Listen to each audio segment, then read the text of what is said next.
Olá pessoal, espero que todos estejam bem. Na nossa aula de hoje, nós iremos falar sobre pirâmides ecológicas. Nós vimos na aula passada que durante a passagem de um nível trófico para o outro ocorre a dissipação de energia, ou seja, a perca de uma determinada quantidade de energia. E essa quantidade de energia efetivamente transferida de um nível trófico para outro pode variar entre 5% e 20%.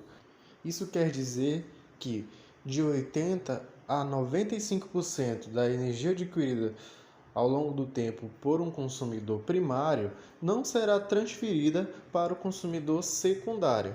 Ou seja, significa que a maior parte dessa energia não vai ser transferida de um nível trófico para o outro, que ela vai ser perdida na forma de calor e sendo utilizada nas atividades metabólicas. E em uma teia alimentar, a quantidade de energia ou a quantidade de biomassa, ela costuma ser representada nos diferentes níveis tróficos por retângulos horizontais sobrepostos.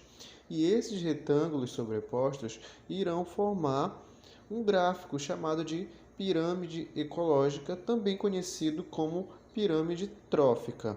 Observem que na imagem nós temos um exemplo de pirâmide ecológica. Na base, nós temos os produtores, depois os consumidores primários, depois os consumidores secundários e, por último, os consumidores terciários. E nesse exemplo dessa pirâmide está sendo representada a quantidade de biomassa em cada nível trófico. E as pirâmides ecológicas, elas podem ser classificadas em três tipos: pirâmide de biomassa, pirâmide de energia e pirâmides de número. Vamos conhecer cada uma delas. Na pirâmide de biomassa, nós temos a representação da massa de matéria orgânica por área ou volume disponível em cada nível trófico de uma comunidade biológica. E a unidade que é geralmente utilizada para as pirâmides de biomassa é gramas por metro quadrado.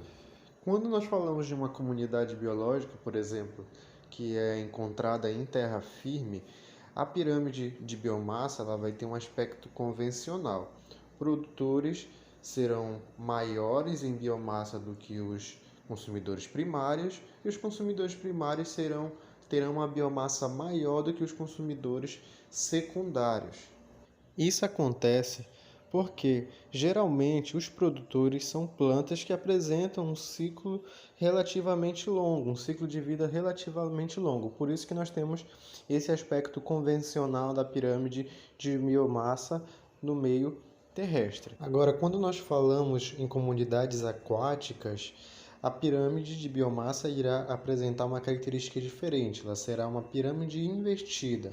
Isso acontece porque os produtores são representados por bactérias autotróficas e algas unicelulares, que irão apresentar uma biomassa menor do que a dos consumidores primários, que são representados por zooplâncton e pequenos peixes. E isso pode ser explicado pelo seguinte fato: a taxa de mortalidade entre os produtores desse meio aquático é mais alta do que dos consumidores primários, mesmo esses produtores apresentando uma taxa de reprodução rápida. E isso irá interferir na biomassa dos produtores, fazendo que em determinado momento essa biomassa dos produtores seja menor do que a biomassa dos produtores. Vamos falar agora das pirâmides de energia. As pirâmides de energia irão representar a energia presente em cada nível trófico, por área ou volume em determinado intervalo de tempo. E essa unidade da pirâmide de energia é representada por quilocaloria por metro quadrado por ano. E esse aspecto dessa pirâmide de energia ela sempre será unidirecional. Por quê? Porque lembrando que sempre a energia ela vai se dissipando ao longo dos níveis tróficos. Então, a quantidade de energia tende a diminuir. Então, os produtores terão um maior nível de energia armazenada, enquanto que nesse caso aqui os consumidores secundários terão uma menor quantidade de energia relacionada àquelas que os produtores tinham no início. E por último, vamos falar das pirâmides de números, que são pirâmides que irão representar o número de indivíduos de cada nível trófico necessário para sustentar o nível trófico seguinte.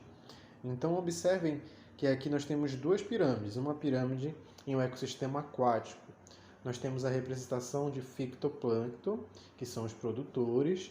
Nesse caso aqui nós temos um número maior de produtor do que de consumidor primário. E consumidor secundário, que são os peixes pequenos. Já no outro lado nós temos uma pirâmide onde o ecossistema vai ser em uma árvore. Tá? Então essa árvore vai ser suficiente para sustentar os níveis tróficos seguintes.